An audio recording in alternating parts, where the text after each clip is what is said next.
tal a todos? Muy buenas tardes, bienvenidos a tu programa Alternativas para tu Recuperación. Yo soy tu amigo y servidor Víctor Hugo. Bueno, hoy estamos de fiesta, México, los mexicanos, somos muy cálidos, en combinación con nuestros hermanos argentinos, estamos haciendo una combinación perfecta. Y bueno, pues estamos combinando el chorizo con la chistorra y tiene muy buena combinación,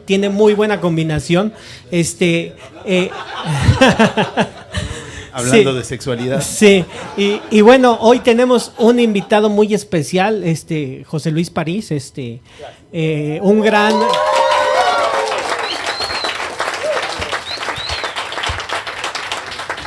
gran investigador con más de 40 años de investigación, psicoanalista.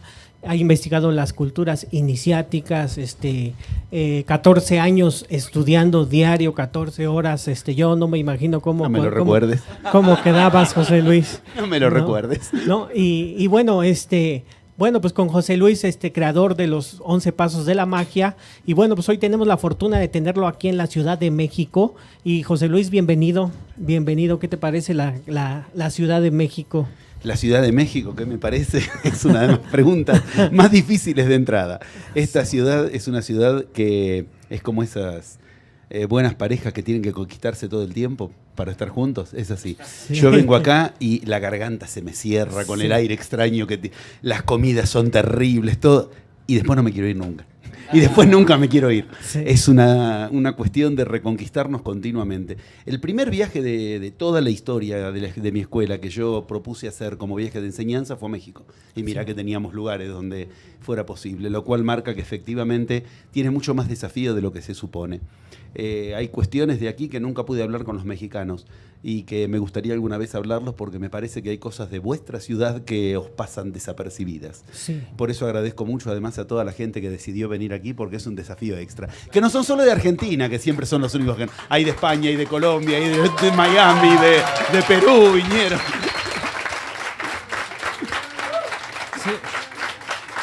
Sí, José Luis, y fíjate que se pusieron muchas esfinges para poderte hacer la entrevista. Si no tiene gracia. Sí. Tú hablas del caos, ¿no? También. Y bueno, pues la Ciudad de México es un caos. Sí. No, Buenos Aires es un caos. No. Si estuviste en Buenos Aires. Pero sí, verdaderamente es una de las ciudades de las que no hay duda de que sabes que vas a vértelas con el caos cuando vas a ir. Sí. Y para este sábado que tengo plenario, creo que hay un caos especial que me armaron en la ciudad. Creo que este sábado tienen algo especial. Sí. Y esto es siempre así, efectivamente. Por eso digo, es fácil llegar y decir qué lindo, cómo quiero la ciudad. Sí, la quiero, si no hubiera venido tanta cantidad de veces. Pero acá hay otra cuestión que se juega. Entre esta ciudad y yo hay algo personal. Sí. Bueno, el tema, José Luis, nos gusta mucho porque, bueno, yo creo que cambia muchos paradigmas. ¿Cuál es el tema? Energía sexual creadora de realidad. ¿A esta hora y en este contexto? Sí. ¿Están seguros? Sí.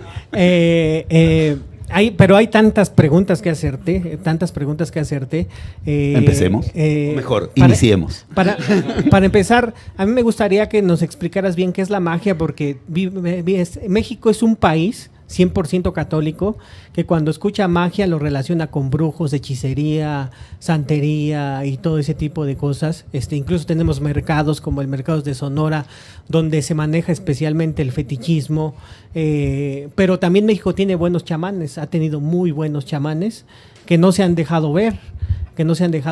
Muchas gentes aquí en México han hecho investigaciones como Carlos Castañeda, Alejandro Gimbrich, que sacó la teoría de la sinergética, y bueno, pues tú hoy nos haces el honor. ¿Qué es magia, José Luis París? ¿Qué es magia en este tiempo?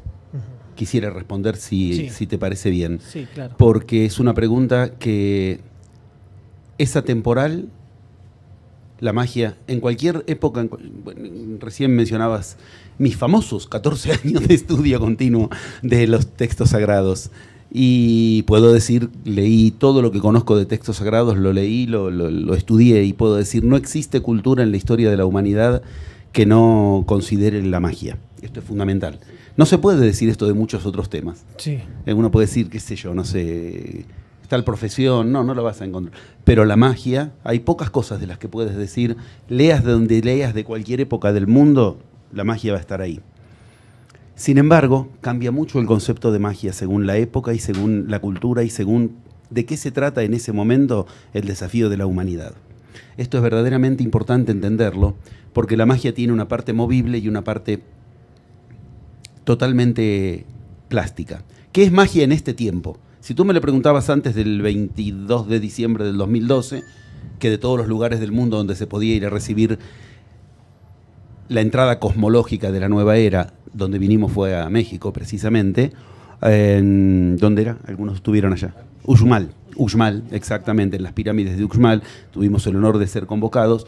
Hasta ese día yo te hubiera dicho, ¿qué es la magia? 2 puntos. La generación de la realidad propia, no es poco. Convengamos que no es poco. Más aún cuando uno se toma el trabajo de tomarse en serio de qué hablamos cuando hablamos de realidad propia. No hablamos solamente de las 2 o 3 cosas que más o menos cuando a alguien se le pregunta qué es la realidad propia o qué entendería si le dijeran toma la varita del mago, genera la realidad que quieres. Y más o menos la gente de entradas no se da cuenta la miseria de vida que nos hemos fabricado en los paradigmas imperantes. Y un buen sueldo, una buena familia, una buena salud. Y se le empieza a acabar el repertorio en cuanto se acabó lo mínimo de lo humano. Es patético. Esto nos marca el tamaño de vida que tenemos en nuestras aspiraciones. Si tú le traes la lámpara del genio a alguien, por eso con 3 deseos se agota. Más de 3 deseos. Ya no saben qué más puede. Bueno, hasta el 22 de diciembre del 2012, con eso yo ya respondía y muy bien, que es la magia, la generación de realidad propia. Pero todos los que estamos aquí, y no me refiero solo en estas baldosas alrededor de este lugar paradisíaco, sino los que estamos encarnados en este tiempo, no nos podemos conformar con las mismas respuestas que antes del 22 de diciembre del 2012, porque si no, ¿para qué nos encarnamos a generar nueva era? Desde el 22 de diciembre del 2012, por razones que, bueno, en muchísimos lugares lo he hablado, pero si quieren después con gusto podemos bosquejarlo, aunque sea, sí. Comienza una cuestión para la que nos hemos preparado los humanos 12.500 años. Antes decíamos, no hay muchas cosas que uno dice en cualquier tiempo de la humanidad va a escuchar hablar de eso. La magia es una de ellas. No hay muchas cosas para las que la humanidad puede decir se ha preparado en principio 12.500 años. Zodíaco de Déndera, Egipto, ahora está en el Louvre, pero es de Egipto, tiene 12.500 años de fecha y ya estaba preparando para esta época, para lo que estás viviendo tú, para lo que estoy viviendo yo, para lo que... No hay muchos temas más para los que la humanidad se preparó más de 10.000 años. Quiere decir, estamos viviendo una época que no es que es una más de las épocas en las que podemos decir, se vienen cosas enormes, como siempre dijeron todas las épocas, el fin del mundo, qué sé yo, ¿no? No, de verdad esto es conmensurable. Algo pasa con este tiempo que todas las culturas pusieron mucho foco en qué iba a ocurrir aquí. Podemos hablarlo, pero de 1000 lugares te lo puedo demostrar que hay específicas... exigencias, instrucciones, enseñanzas para esta época que para ninguna otra la habían habido. Entonces, que vos hoy en tu vida tengas una vida más chiquita que la que tenías antes del 2012, con menos aspiraciones, o con el mismo tamaño de aspiraciones, con el mismo tamaño de respuestas, de inquietudes, quiere decir que estás yendo al revés de aquello para lo que te encarnaste.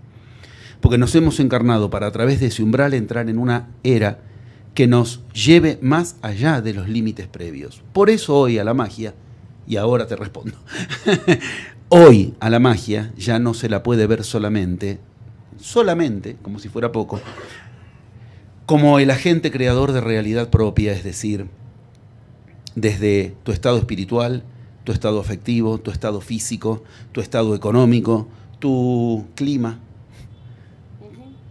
En qué momento y en qué lugar para ti va a llover, en qué momento y en qué lugar para ti estará el sol, en qué momento y en qué lugar efectivamente ocurren cuestiones que sean armónicas o no con lo que tú quieres. Todo eso es realidad propia.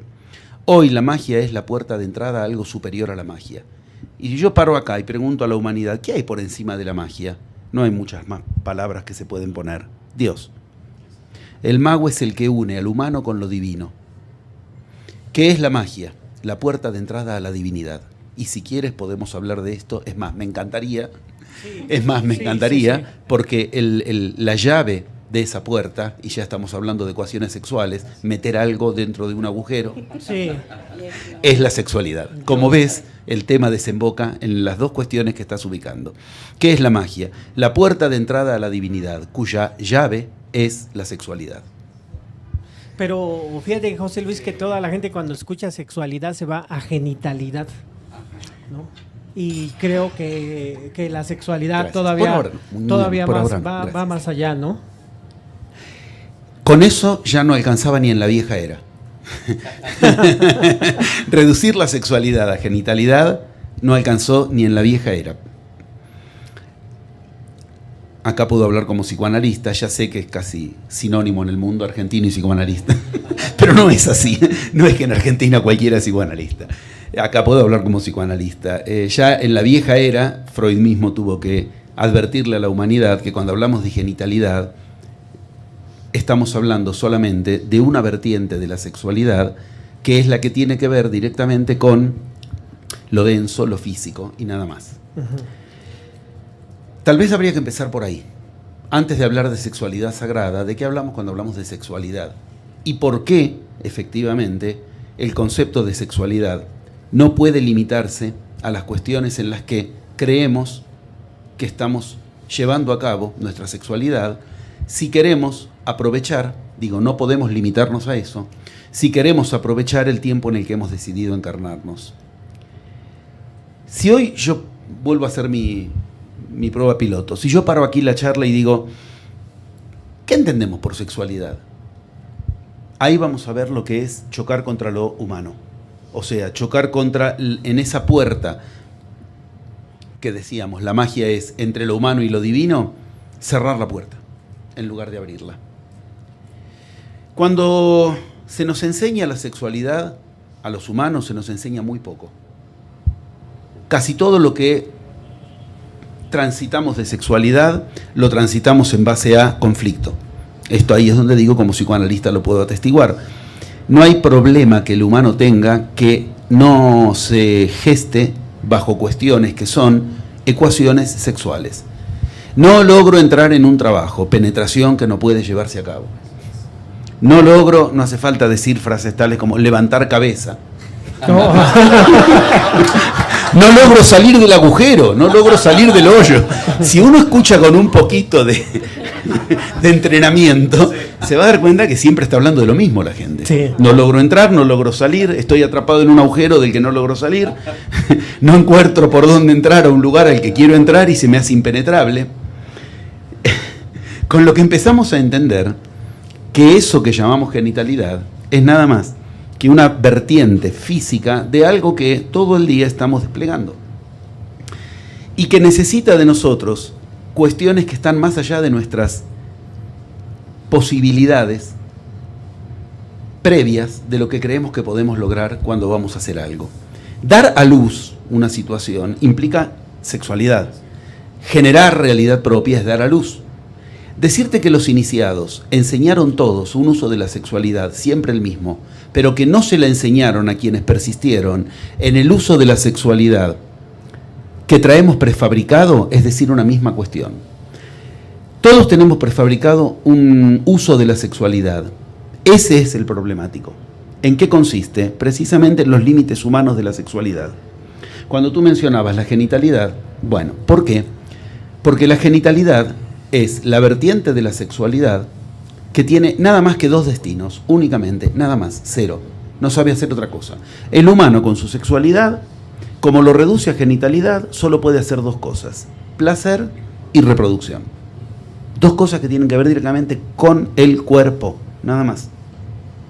Decirle a alguien que la sexualidad sagrada exige no limitar la sexualidad a placer o a reproducción es armar un campo en blanco, porque entonces ¿para qué es la sexualidad?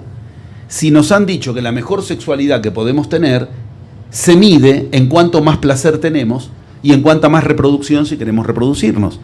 Si yo digo, no, eso es lo mínimo, no es lo máximo, estoy armando un campo. De ese campo es del que podemos hablar y del que tenemos que hablar, pero yo quiero que se entienda, de esto hablaron los iniciados. Es decir, Cristo habló de sexualidad, nos lo tradujeron todo para que quede completamente, voy a usar una palabra que es muy cercana a la sexualidad de lo humano, censurada.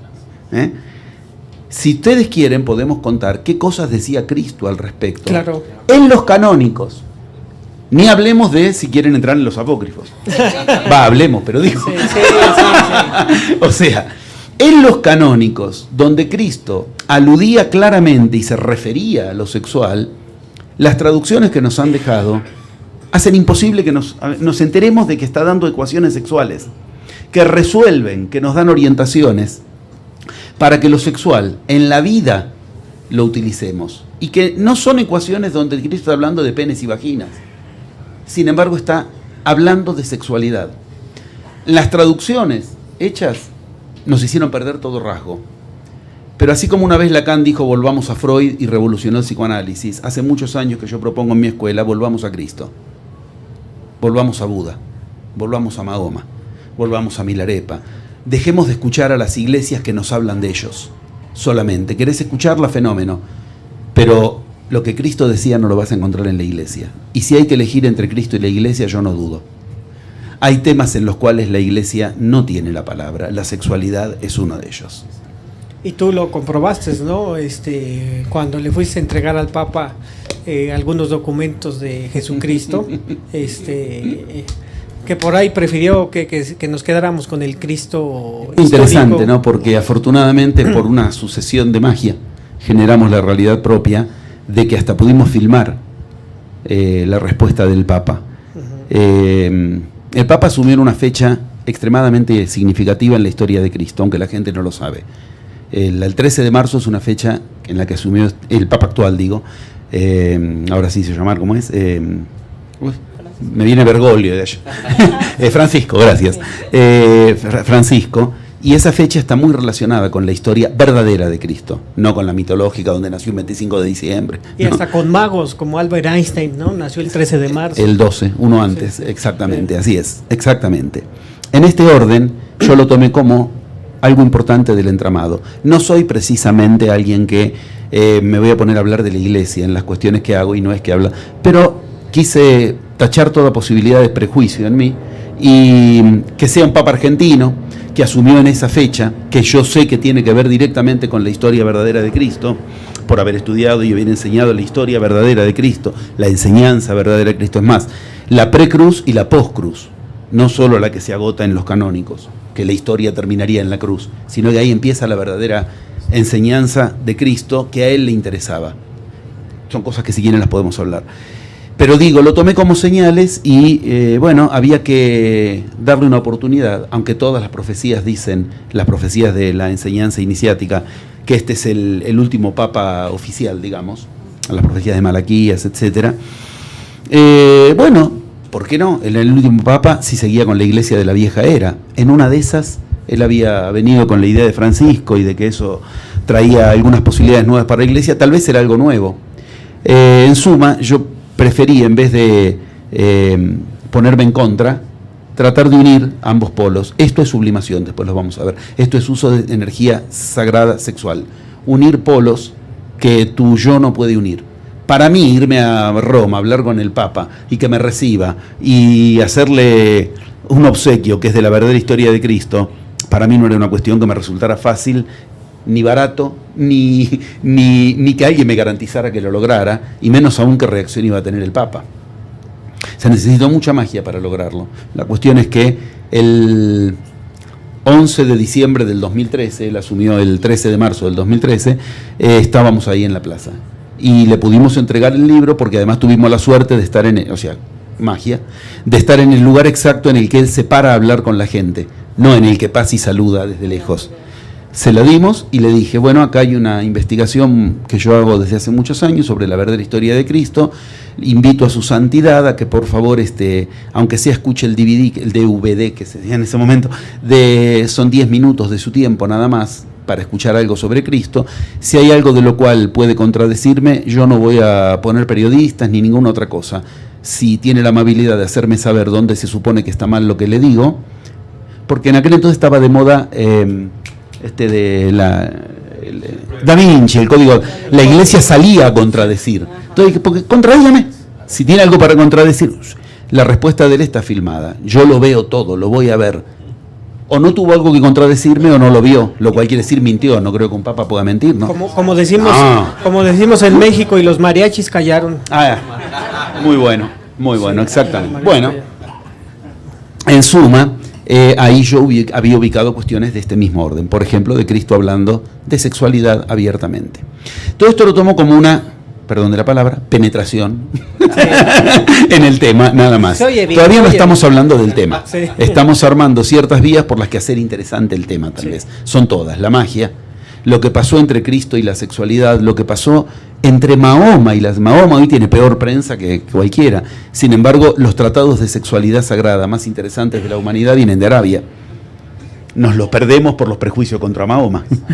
Y Mahoma era alguien que sabía usar la sexualidad. Y la sabía usar de un modo que uno podría decir, es obvio que ahí había algo más. Hacía versos. Entre otras cosas. También hacía. Sí. Bueno, entonces, estamos hablando de muchas vías de entrada. Descartar de esto el límite de lo humano en lo sexual, por favor, no quiere decir tachar lo humano. Ningún iniciado pidió que no haya placer con la sexualidad, que no haya reproducción con la sexualidad, que no hayan relaciones genitales sexuales. Ningún iniciado pidió eso, esto que quede claro. Pero ningún iniciado limitó la sexualidad a eso. Ahí, en esa cuestión, es donde, de entrada, tenemos que entender que en nuestra vida, para usar la sexualidad, para lo que la sexualidad efectivamente está ubicada en los tratados que del tema hablaron, ahora podemos entrar en tema, el límite máximo, o mejor dicho, la meta máxima del humano es nada más que lo mínimo: placer y reproducción. ¿Para qué entonces podemos usar la sexualidad más allá de eso? Ahí entramos en un terreno más allá de lo humano, por lo tanto, terreno divino. Ahora, de todas las puertas que abrimos, podemos elegir cuál de ellas, porque la llave la tenemos en la mano. Si ustedes quieren, podemos ingresar con los conceptos, en principio fundamentales, de en qué consiste una sexualidad que genera conciencia de algo que lo humano, pocas otras vías tiene mejores que la sexual para generar conciencia de eso. 2 puntos: la divinidad.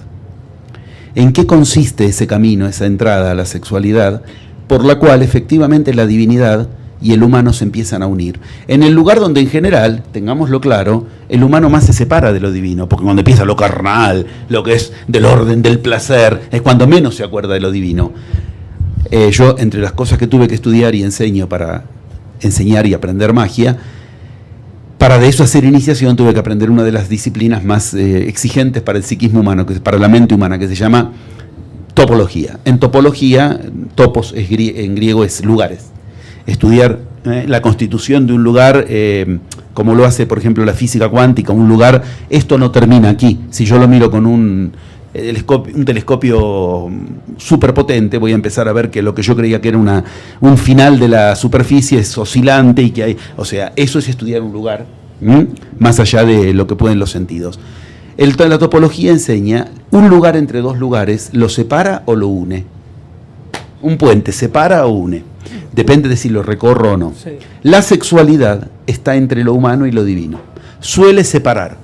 En nombre de lo sexual, no importa lo divino cuando se está en el terreno del placer y de lo carnal. Sin embargo, también es donde el humano se vuelve creador, generador de vida. Por lo tanto, es el lugar donde puede unirse a lo divino. Pero para eso, como para cualquier otra cuestión, depende de la concepción mental desde donde ingresemos. Y ahí es donde la nota es de ustedes, el programa es de ustedes y el momento lo generaron ustedes. Pregunto cuál de las vías es por la que quieren entrar, o si quieren la decido yo, pero con autorización de ustedes. Bueno, muchas gracias por la confianza. Muchas gracias por la confianza. Bueno, tal vez sea altamente práctico usar las vertientes que a Occidente le han llegado como recortes de lo que sí se enseña acerca de una sexualidad sagrada, en las culturas de las cuales no hubo tanta necesidad de censurar los conceptos. La única palabra que Occidente conoce de esto prácticamente es la que se reduce a la palabra tantra. Más o menos todo el mundo la escuchó. El tantrismo, el tantra, ¿no?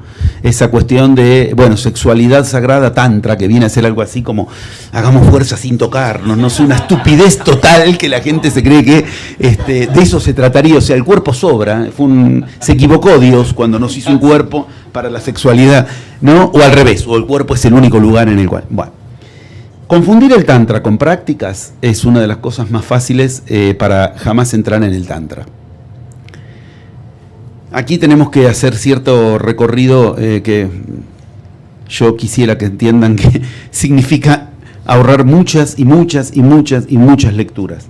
Porque para llegar a encontrar de qué hablan estos conceptos hay que atravesar cosas que además son difíciles de encontrar. Si yo tengo que decir las citas de lo que voy a ubicar ahora, tengo que decir las escuelas más peligrosas de la India. El shivaísmo, como lo enseñan en Cachemira. Cristo terminó ahí sus días, o sea, fue su meta máxima. El shivaísmo Cachemir es la escuela más potente de sexualidad que todavía hoy conservamos, y la gente ni conoce los textos.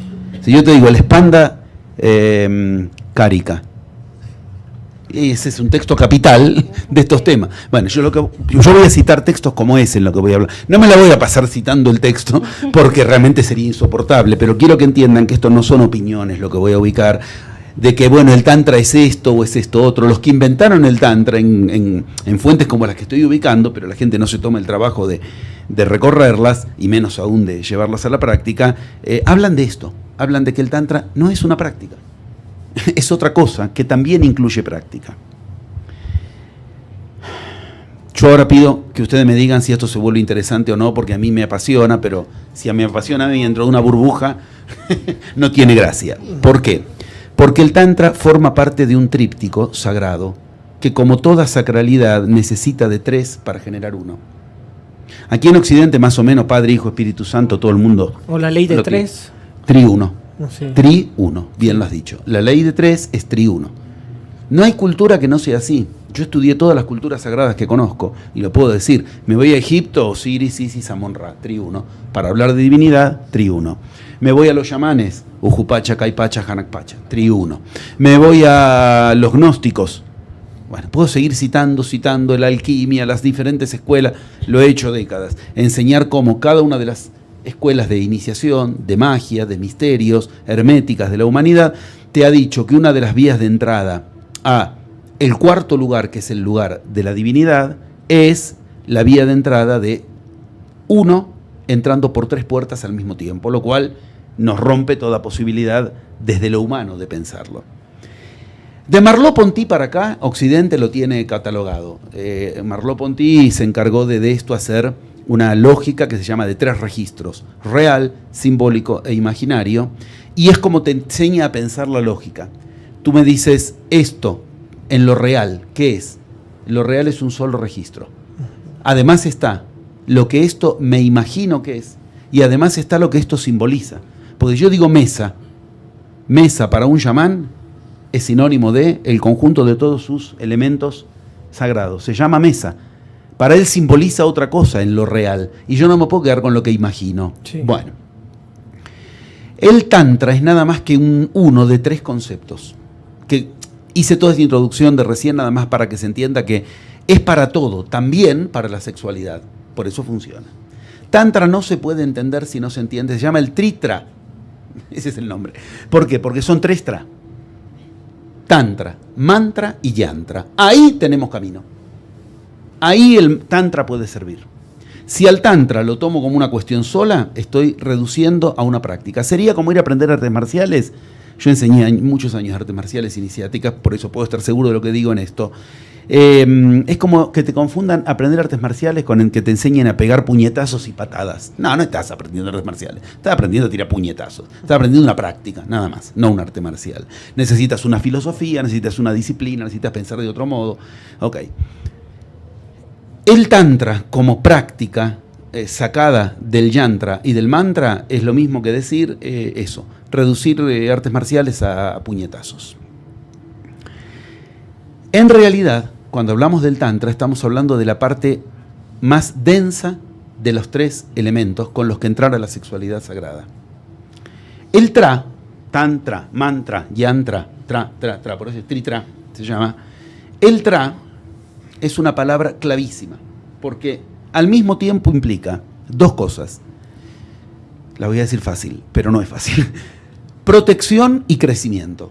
Tra, por igual, es una partícula de palabra que se usa por igual para protección y para crecimiento. Esto ya de entrada te enseña algo. ¿Quieres protegerte? Crece. No, esto es enorme. Porque uno piensa todo lo contrario. Para proteger mi economía me achico el cinturón, saco gastos de mi... ¿Entiendes? O sea, ahí el humano va para un lado y lo divino va para otro lado. Va para el lado opuesto. Que protección sea crecimiento, ya te rompe la cabeza. Porque uno está creído exactamente de lo contrario. A mi hijo lo voy a proteger y uno trata de hacer esto. Uno no dice, lo voy a proteger. Uno no dice, no voy a proteger y piensa hacia afuera, piensa hacia crecimiento. Cree que esas cosas del mundo son el riesgo. Bueno, el solo hecho de que los tres tra se encuentren en que es para protegerse creciendo y que uno de ellos tenga que ver con la práctica sexual directamente, nos dice que la sexualidad es protección siempre y cuando es crecimiento. ¿Ustedes vieron lo que hace la gente para disfrutar un poco de la sexualidad? Estupideces. Se compran la bombachita erótica, juegan a la secretaria, se hacen nenes, se disfrazan, se ponen la lencería erótica, se ponen la secretaria y el jefe, venga, hacen estupideces de nenes. Son estúpidos. Pero lo digo en términos etimológicos. Estúpido significa el que sigue al id. El id es el yo básico. Las ideas idea, id, estúpido, idiota. No te estoy insultando, te estoy diciendo, sigues a tu yo. ¿Entiendes? Las estupideces que hace la gente para disfrutar de la sexualidad. Bueno, entendamos que eso es todo lo contrario de lo que estamos hablando. Estamos diciendo que la mejor protección viene de un uso de lo que sea para crecer. Cuando hablamos de tantra, al tra, que ya dijimos que es protegerse creciendo, si yo le digo a alguien, haz crecer tu sexualidad, traemos más gente a la... Ni entiende de qué le estás hablando. Ni entiende. O sea, no se entiende ni de qué se habla. Nos quedan tan lejos las posibilidades de pensar esto, que aunque tú le quieras tirar alguna vía, haz crecer tu sexualidad para crecer tú en tu economía. Ah. ¿Qué es hacer crecer mi sexualidad? Bueno. Cuando empezamos a pensar así, vemos por qué estamos ante un mundo que efectivamente es de nueva era. Tan, yan y man van a tener claves distintas para una misma cuestión. Los tres se anclan en crecer y protegerse creciendo. Protegerse creciendo, ir más allá de lo humano, crecer más allá de lo humano, es la mejor protección para lo humano. Para eso el Tantra te va a enseñar algunas cosas que se ubican en algo que no lo vas a entender hasta que te hable del yantra y del mantra. Por eso hay que tomarlo en serio. Yo prometo que después de esto, de que hagamos esta introducción, lo vamos a llevar a cuestiones concretas, cotidianas, que también pueden ser fácilmente entendidas. Pero si las entiendes fácil sin todo esto, lo que estás haciendo es entender la parte que el yo entiende de la cuestión. Además, como creer que el iceberg es la parte que ves del iceberg, nada más. Y la verdad que es cierto, es fácil ver esa parte, pero eso no es un iceberg. Cuando ubicamos esto decimos, estábamos en el tantra, tan, es muy concreto en el shivaísmo de Cachemir. ¿De qué habla cuando hablan del tantra? Porque el tan es una palabra extremadamente clara para ellos. Tan implica escribir algo a manera ritual. Piensa así. Si yo te digo una frase muy importante en tu vida, que no la puedes andar variando a cada rato, como si tú antes usaste la palabra verso, escribir un verso donde yo ahí le diga cosas a la deidad o a lo que yo quiero lograr en la vida. Un tan es una escritura que yo voy a usar para crecer y protegerme. Se esperaba que un tantra sea la parte escrita, la parte material de algo que yo quería lograr. Y ese tantra, por eso, se plasmaba en una cosa que se llama tan, que acá llamamos tapete, alfombra, que era, se llama Tan en la India, que es, escribían con tanta seriedad, armando un rito, que de eso armaban una alfombra sobre la que después oraban. De ahí viene la historia de los musulmanes orando sobre una alfombrita. Esa parte significa, yo estoy armando una frase, una escritura, que voy a considerar tan seria que me voy a tener que apoyar sobre esa frase. Por eso lo armaban como una alfombra. La frase en sí misma, a su vez, la voy a tener que aprender a decir con una certeza tal que cuando yo la diga no pueda variar más las palabras. Ahí entra la otra parte, mantra. Mantra es conocido en Occidente. Un conjunto de palabras que se repiten de manera tal de que no las tenga que pensar. Eso es lo que buscamos en psicoanálisis. Esas frases que tú no pensaste y ahí quedaste agarrado.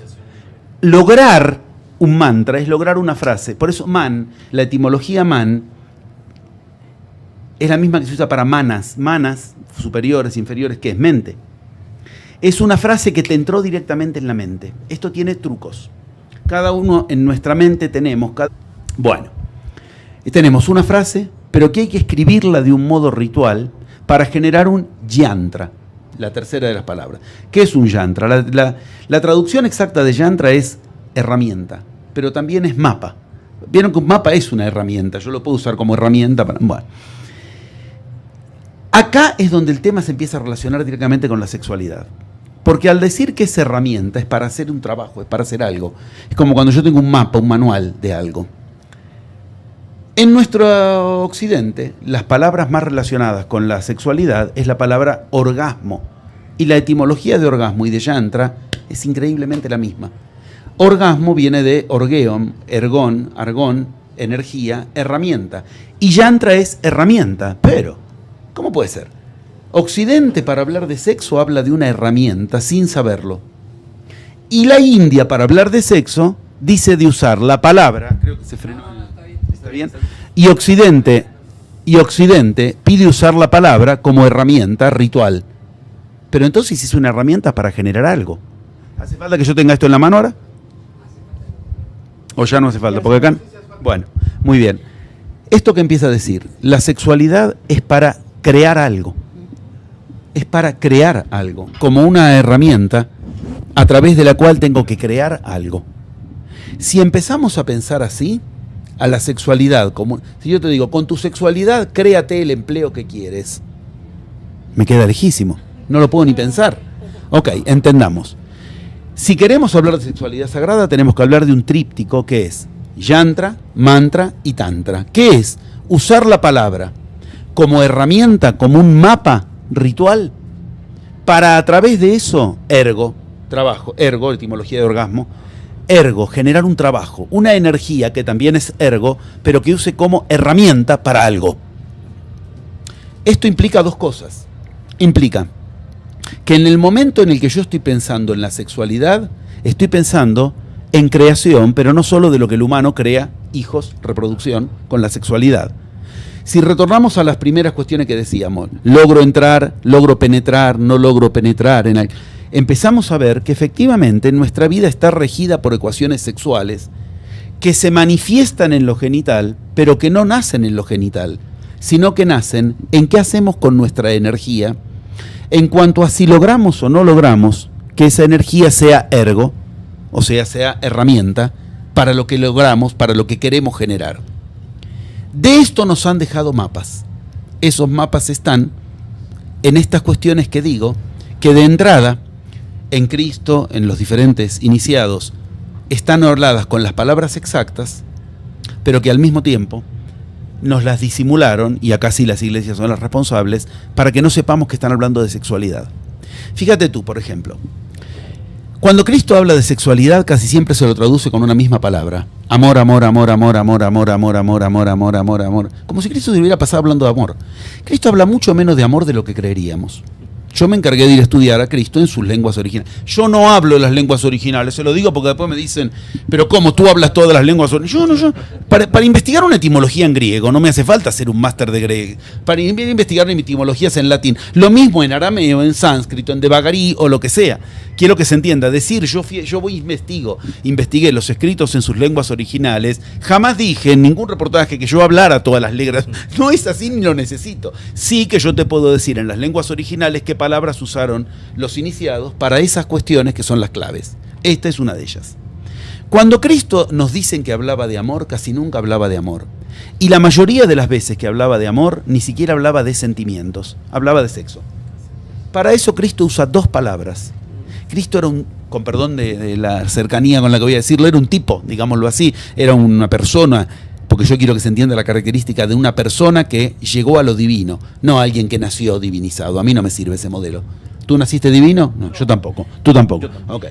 Pero sí podemos decir, tal vez hay un camino que los humanos podemos encontrar hacia lo divino, y ese es el que encontró Cristo. Ese lo puedo tomar como modelo. Pero un tipo que nació de una madre virgen, no creo que mi mamá haya así, la tuya tampoco, no nos va a servir. Que si me mato resucito y si me matan también, no funciona. Ahora bien, Cristo decía frases tales como, nos la tradujeron así: nos encontramos en el amor para el amor que nos da mi Padre. Juan capítulo 7, 7:15 o 15:7. En este momento se me dieron, o 7:15 o 15:7. Si buscan lo van a encontrar. Cuando uno escucha eso no entiende nada. Bueno, el amor que me da mi Padre y nos encontramos en el amor. Es una metáfora. Uno dice, ¿cuándo viene lo importante? No, Cristo nunca dijo eso. Cristo decía, nos encontramos en la rahma para recibir la hubba. ¿Ves que usaba palabras distintas y que el tipo era muy riguroso con qué palabras? Rahma es una concepción femenina y hubba es una concepción masculina, que hablan de una cópula sexual en el momento del amor. Esto es de lo que habla la India, y Cristo había estado en la India. Ahora entramos en tema ya mucho más directamente relacionado con a dónde va a parar esto como energía, herramienta con la que crear. Cristo estaba diciendo en arameo lo mismo que el texto que antes situé, el Spanda Karikas, dice en hindú. Bueno, en ese caso en Devanagari. Devanagari ya es otra cosa. ¿Devanagari qué es? Y precisamente es un idioma que se usa únicamente para hablar de esto. Los Deva son los dioses en la India. Y el Agri es la escritura. Es cuando con lo que yo hablo me estoy dirigiendo a Dios directamente. Es como acá cuando digamos orar. Se usaba otro idioma. Para los egipcios era lo mismo. No tenían ellos un idioma para los sacerdotes y un idioma para los hierofantes. Estaba claramente así. Sí. Esto hay que aprenderlo. Hay palabras con las que yo no puedo andar banalizándolas. Tengo que usarlas cuando quiero efectivamente entrar en un terreno que me conecte con lo divino. Cristo estaba pidiendo Rahma para Hubba. Rahma es amor femenino. O sea, era una ecuación, claro, para los que lo escuchaban, era muy claro. Sería como si yo te dijera a ti, maquíllate para recibir a tu amor. Casi seguro que le estoy hablando a una chica a la que le digo para que reciba al novio. Yo no te lo tengo que aclarar. Pero cuando después vienen los travestis, qué sé yo, y dentro de 4000 años lean eso, no se van a dar cuenta que para nosotros todavía hoy es mucho más evidente que si te digo maquíllate para recibir a tu amor, yo le estaba hablando a una chica a la que... ¿Se entiende? El ejemplo es grotesco, pero llegado un momento tal vez se pierda de vista que las que se maquillaban eran las mujeres y que se le estaba hablando algo que era obvio en su tiempo, que al decir nos encontramos en la rahma para recibir la hubba, estaba hablando de sexualidad pura. Yo tengo que hacer todo esto para explicar algo que él no se los tenía que explicar a quienes le escuchaban hablar en arameo, que es en lo que él hablaba. Esto es interesantísimo porque la gente ni tiene idea de en qué hablaba Cristo, en qué idioma. Se hablaba en griego. Ego, sum, lux, mundo. Anda a la iglesia. Es que no hablaba así, nunca dijo eso. Entonces hay cosas que nos traducen que Cristo jamás dijo sencillamente porque no conocía eso. Cristo no conocía la fe. Cristo no conocía la fe. La palabra que a ti te traducen. Cristo, si tú le hablas de fe a Cristo, no entendía de lo que habla. Si le hablas de lo que la iglesia dice que es la fe, jamás Cristo habló de eso. Bueno, ¿de qué estamos hablando? Un amor receptivo. La rahma, para entonces, lo voy a decir así, que te penetre el amor de Dios, la hubba. En la misma frase, Cristo usaba las dos cosas. Y con una claridad total, para Cristo ese era un juego sexual. ¿Qué juego sexual? Vamos a la India. el juego sexual que te pide la India. Hay un amor rahma y hay un amor hubba. Del mismo modo que hay un amor yakti, un amor femenino por excelencia. Y hay un amor yoni, que es un amor masculino por excelencia. ¿La gracia cuál es? Tú tienes que desarrollar los dos, tú tienes que desarrollar los dos, tú tienes que desarrollar. Todos tenemos que desarrollar ambos amores, ambas energías sexuales. Voy a decir la frase clave que de esto está después traducida para los árabes, porque el idioma de todo esto en realidad, por eso es el arameo, porque todo esto se entiende muy fácil, mucho más fácil en árabe. Por eso Mahoma es muy bueno para esto. Porque el árabe es un idioma donde lo sexual, se dice que es el idioma del sexo. Es un idioma donde todo es claro que es sexual. Acá, ¿viste cuando hablan los adolescentes que empiezan a jugar con doble juego? A ver quién la tiene más grande, el micrófono tuyo, y se miran entre ellos. Bueno, el árabe es así, todo es sexual. Y no hace falta que venga alguien claro, a ver quién tiene el micrófono más grande, ¿viste? Acá enseguida jugamos a eso y nos vamos. Es medio kilo, no se puede. Bueno, la otra mitad quien la tiene, le empiezan a jugar. Ok. En árabe es muy claro que todo idioma trata de hablar con palabras que sirven para lo sexual.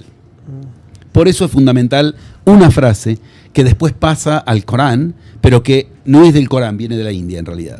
Que es la divinidad diciéndole al humano qué tiene que hacer durante la cópula. Compro. ¿Dónde se ve? Instrucciones divinas para qué hacer durante la cópula. Lo cual dice primero algo.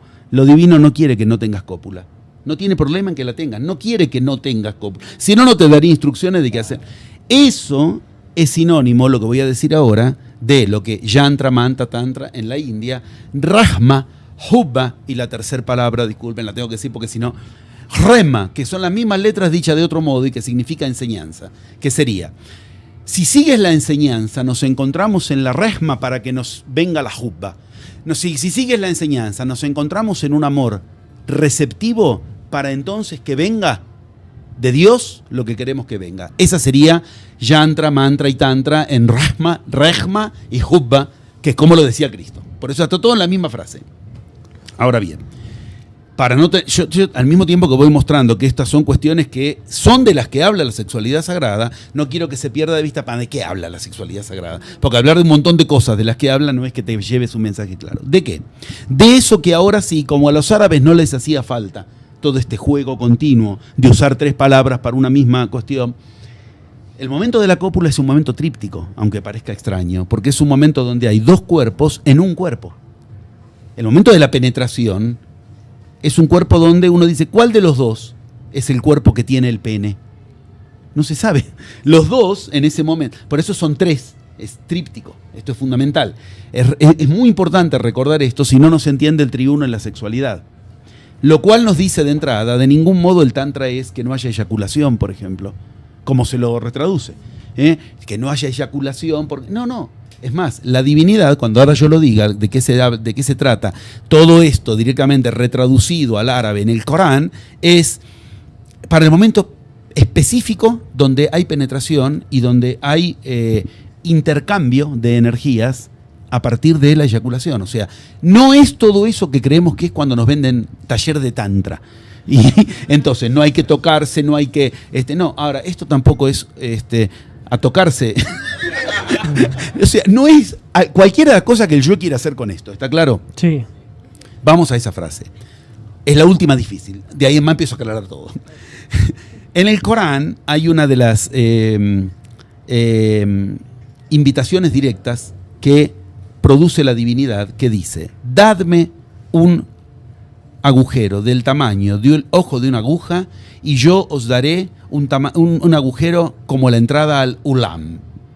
Basta, es la última frase hincha que ubico. Está hablándole a los de la cópula, en el momento de la cópula.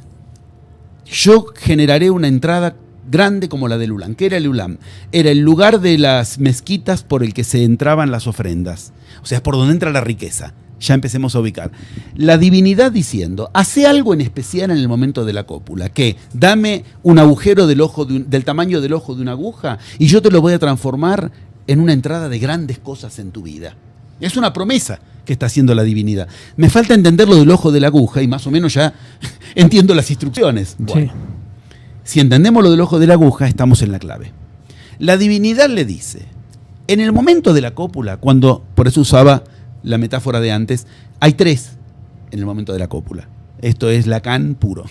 Ahí hay un otro que dirige la cópula, no la quiero complicar con Lacan encima, pero en ese momento, por favor, que no suene grotesco, y si suena grotesco lo lamento, no hay agujero. Está claro que no hay agujero.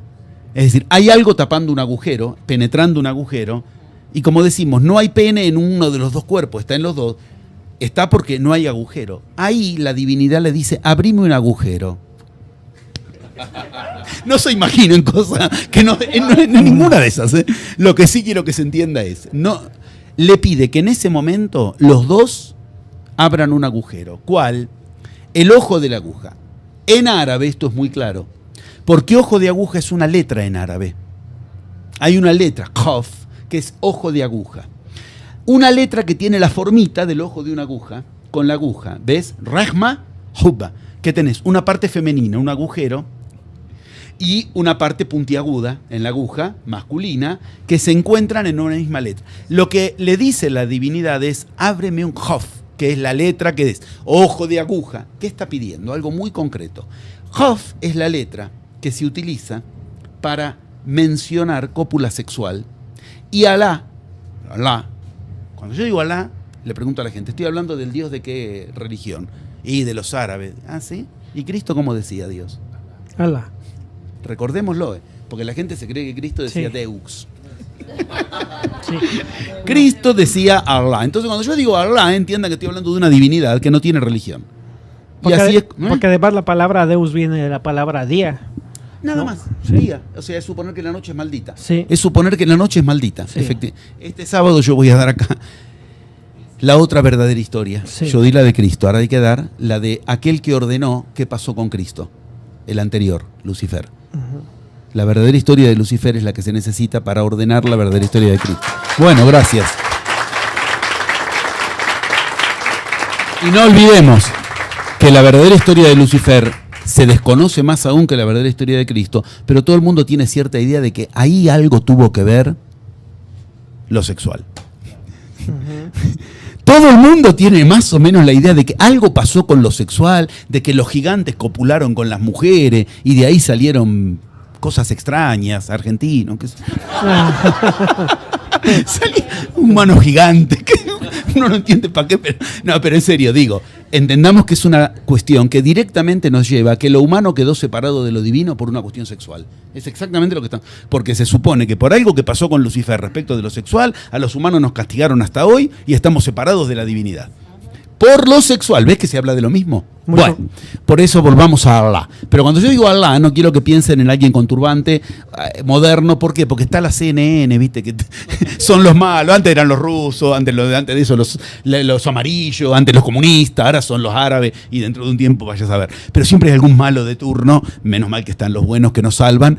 Porque, digo, en este orden, yo me refiero a que no pensemos cuando hablamos de Allah de una religión. Estamos hablando de la divinidad que habla en todas las religiones. Entonces digo, en la India está con un nombre, etc. Pero ahora, lo que nos pide la divinidad es que en ese momento donde no hay agujero, los 2 por igual abran un agujero. Ese agujero es el que se usaba para, dije aguja. ¿Y aguja para qué era? Para armar los yantras, les había dicho, los tapetes. Ahí se empieza a entender muy bien. En ese momento, lo voy a decir de una manera fácil, yo tengo que orar. Se me acaba el argumento y la metodología, diría Shakira. En el momento donde menos me acordaría de... ¿Se entiende? Usar un kof, que era la aguja que se usa para costura sagrada, para generar el yantra. ¿Entienden que todo empieza a tener... Eran todas fichas sueltas, pero todo empieza a armar la imagen clara de la cópula en un uso sagrado. Si tenemos que ser bien ahora ya mucho más concretos, diríamos, en ese momento... Si yo abro una aguja y me acuerdo de decirle a la divinidad, nombrarlo, y yo tengo una frase ya armada que me entre fácil en la mente, no que en el momento se me va, se me viene, se me va, o que al revés me saca de lo que estoy haciendo, porque vieron que la gente hace En el momento de máximo, o sea, a ver, entremos por otro lado. Hablando de otro agujero, ya suena la sirena. Pensémoslo así. ¿Se entiende? Dios mío, o al revés, acordándose de la suegra para retrasar la llegada de Dios. O acordándose de la suegra para retrasar la llegada de Dios, ¿no? Que en ese momento donde hay la máxima descarga de energía, se acuerda de lo que menos quiere en la vida, la suegra, qué sé yo. ¿Para qué? Y sí, para estimular un poco más de tiempo y darle más tiempo al muchacho a que haga lo suyo. ¿Qué quiero que se entienda? Todo lo que hacemos en ese momento es todo lo contrario de lo que hay que hacer. O pensamos en el jefe del trabajo, para dar más tiempo. Estoy claro en lo que digo. Para extender el momento hasta la eyaculación, el hombre suele pensar en cosas que son las que no quiere. En el momento donde más carga energética está generando, más potencia energética, la carga a la suegra. ¿Cómo después no le va a ir peor? ¿Entiendes? Después viene la suegra reforzada, ya, Matrix reforzado. Terminator 5 se levanta y dice... Ahora entiendo. Ve que esto es divino, uno confiesa cosas que...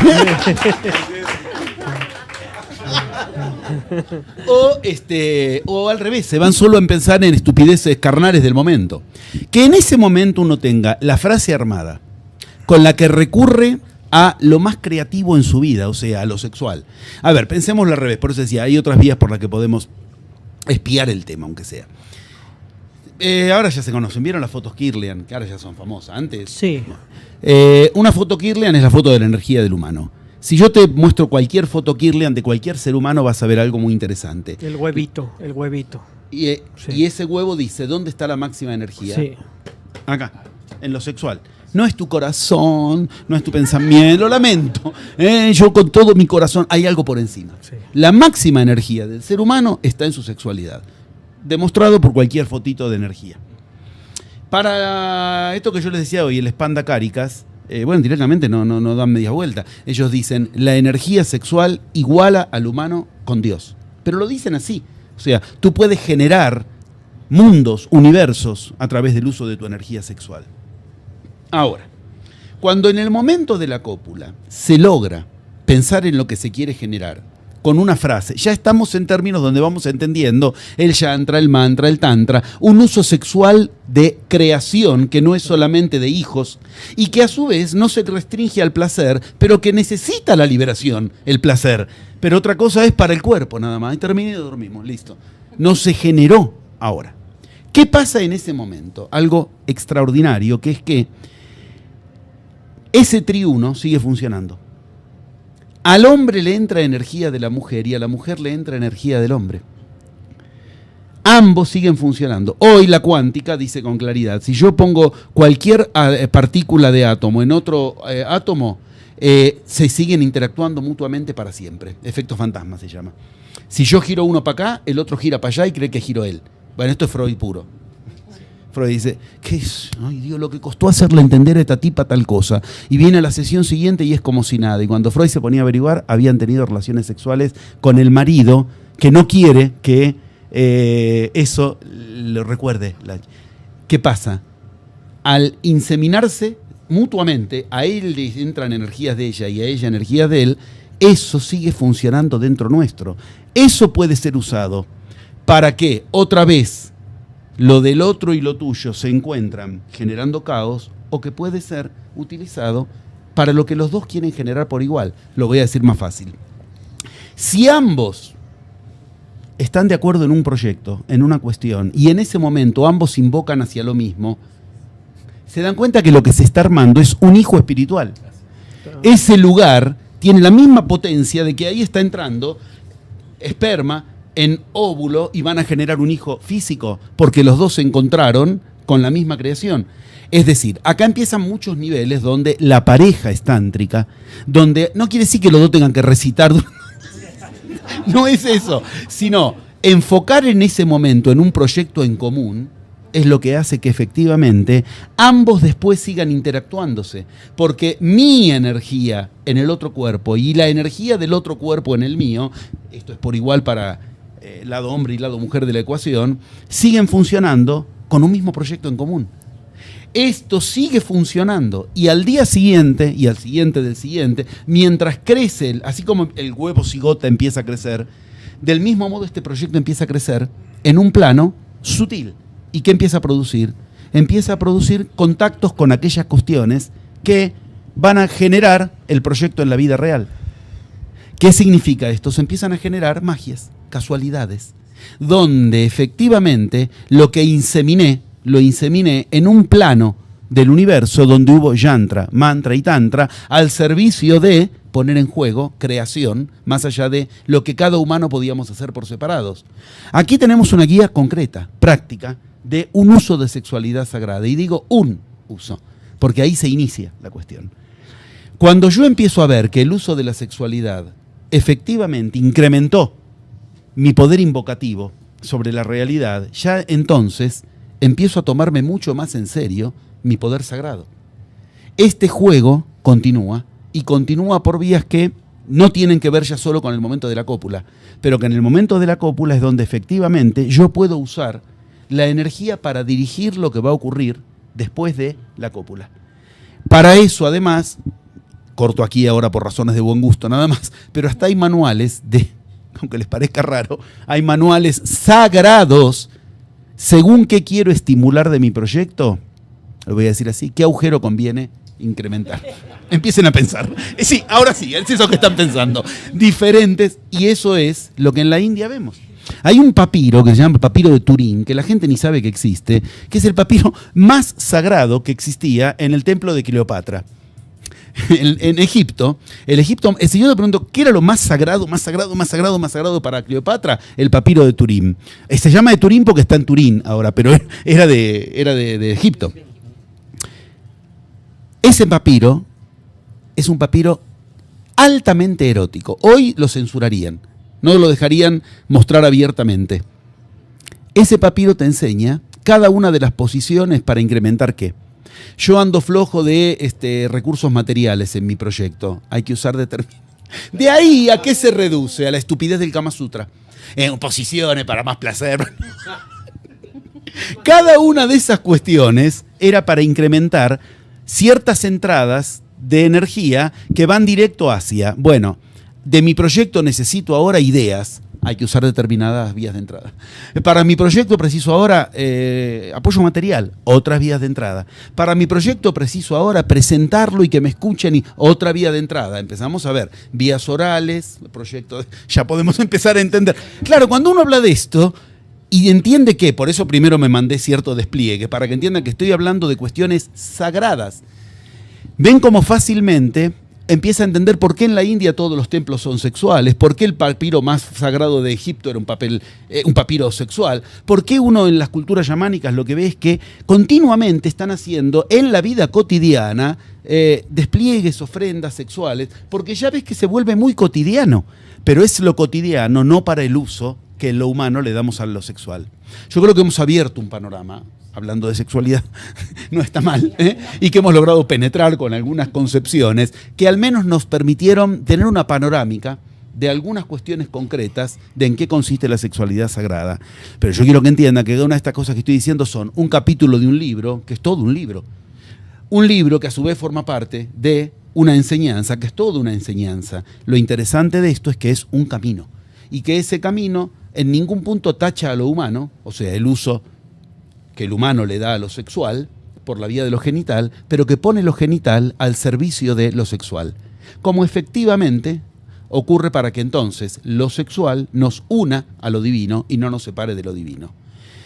Tú me habías dicho que podía yo elegir la vía, elegí estas vías. ¿Te parece que pudieron ser de interés, que pudieron ser entendidas? Claro, voy a llegar a hacer mi tarea. Bien, tarea para el hogar, señoras y señores.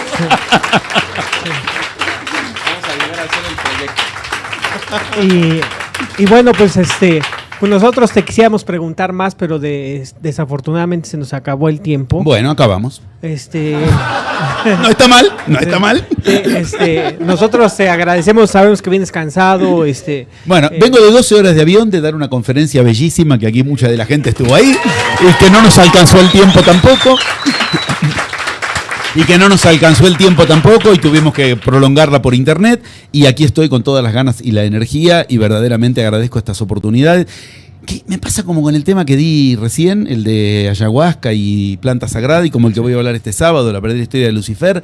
Sexualidad sagrada es uno de los pocos lugares del mundo que me lo preguntan. México se mete con los temas que en ningún otro lado se meten. Lucifer, sexualidad sagrada, todas esas cosas. Esto realmente es muy importante, porque a mí particularmente me da un guiño de que tanto no me equivoqué cuando el primer viaje de enseñanza en mi vida lo propuse hacer aquí. Aquí sí se abren cuestiones de los que en otros lugares hay que ver si no le cierran la puerta. Bueno, muchas gracias a todos los que están asistiendo aquí. Gracias, José Luis, por habernos dado la oportunidad de entrevistarte. Nosotros cuando llegaste te hicimos mucha magia para estar contigo y tú nos dijiste funciona, en realidad funciona. En realidad te estuvimos invocando durante mucho tiempo. Durante mucho tiempo hablábamos mucho de ti, de tus enseñanzas. Muchas gracias. Las analizábamos. Dentro de nuestra radio hay mucha gente que conoce todo eso. Imagínate ahora cuando lo hagan con algo de todo lo que hoy hablamos aquí. ¿Qué pasará la próxima vez? No, y más con la tarea que nos dejaste. Yo nada más me estaba imaginando. Ha sido satisfactorio. Sí. Bueno, de verdad, entender que la sexualidad sagrada está en la vida cotidiana, si así lo queremos, ya es todo un gran paso. Exactamente. Sexualizar la vida cotidiana, porque ya está sexualizada, pero la reprimimos, la censuramos, como hemos hecho con la sexualidad. Bueno, no quiero entrar en tema otra vez. No, porque ahora vamos con mi tema. Este fue el de Víctor. Ahora viene otro tema. Ingenuo de mí, que pensé que ya estaba. No, mira, yo también agradezco muchísimo. A Damián le estuve dando mucha lata. Sí. No, y le agradezco muchísimo por la atención, por la oportunidad. La verdad es que para mí esto es más que una muestra de que sí se puede con la magia. Yo la verdad es que estoy, por sugerencia de Víctor Hugo, fue que yo empecé a investigar sobre los 11 pasos de la magia. Y pues bueno, yo ahorita estoy más que fascinada, estoy casi así como que petrificada de la emoción. Que fascinada, fascitoda. Fasitoda. Y pues agradezco muchísimo, en serio, muchísimo. Gracias por esta energía, realmente es muy lindo. No, la verdad. Hasta ahora estar aquí haciendo esto. Ajá. ¡Upa! Hacer las tareas para el hogar.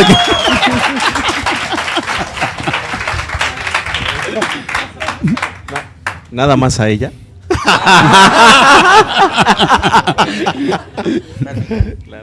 Porque aquí, gracias también al hotel, la verdad que tuvieron mucha paciencia. Ahora están queriendo dormir algunos de los del hotel, pero estamos todos más despiertos que siempre. Muchísimas gracias por esta oportunidad. Hay muy poquitos lugares presenciales, pero entiendo que se lo merecieron. Yo voy a encargarme de que tengan lugar. En serio, muchísimas gracias, me hago responsable de lo que digo. Y hay muchísimos lugares todavía por internet para todos los que quieran del mundo, online o para escucharlo mediante grabación. Que presenciales no quedaban más lugares. No había más lugares, en serio. Yo voy a encargarme de... Bueno, bien. Me encargo, no me voy, me encargo de que tengan bien sus lugares. Vamos a ver, nos ponemos en contacto y vemos. Nos encontramos ahí entonces. Y bueno, para los que quieren participar por internet y mediante grabación, hay todos los lugares disponibles que quieran, porque somos miles, somos más de 1200 ya, afortunadamente. Sí, pero esto significa algo muy serio. Por primera vez en la historia de la humanidad, 1200 personas al mismo tiempo van a enterarse de la verdadera historia de Lucifer. Wow. Esto produce cambios. Esto produce cambios. En serio, muchas gracias por la oportunidad. Pueden contactarse en edipo.org, escribir en edipo.org para conectarse también con esta oportunidad para este sábado. Inicia a las 10 de la mañana de México hasta las 17 horas de no se sabe qué país, porque siempre José Luis da mucho más tiempo de lo pactado. Se ponen en contacto y enseguida les respondemos. Muchísimas gracias. Nos encontramos ahí. Gracias. Yo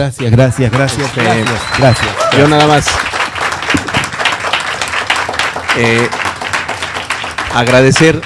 agradecerte por el método de los 11 pasos de la magia. Qué linda frase, agradecerte por el método. Porque la magia existe y la magia está aquí. ¿Sabes que me has dado emoción? Me has dado emoción con lo que has dicho. Y además, déjame decirte, José Luis, es un placer escucharte, me llevo mucha energía ¿Sí? tuya. Qué Sí. lindo. Verdaderamente, si disfrutan de los temas, se los aprovechan. Y quiero decirte que en la conferencia que transmitimos hace rato, hubo más de 1,500 personas en las 3 plataformas de Alabanel. Lo cual es un número altísimo para este Entonces, estilo de cuestiones. Gracias a ustedes, entonces, porque ahí adentro no entraba, como decían, si venía uno más, tenía que salir todo lo demás para que... Y a través de ustedes llegó al triple de gente que había ahí adentro. Gracias realmente, entonces. Sí, muchas gracias. Bueno, pues esto fue Nos encontramos Alternativas. este sábado, Ajá, entonces. claro, esto fue Alternativas para tu recuperación. Gracias a todos los que están aquí presencialmente. Ya vimos que hicimos buena vibra, el chorizo con la chistorra, como lo estamos diciendo. Bienvenidos los que son argentinos. Con la paella y con Sí. cada una de las cuestiones de cada lugar. Mi amigo José Alberto, Tere Vázquez, José Luis París, yo soy Víctor Hugo. Hasta la próxima. Gracias. Gracias.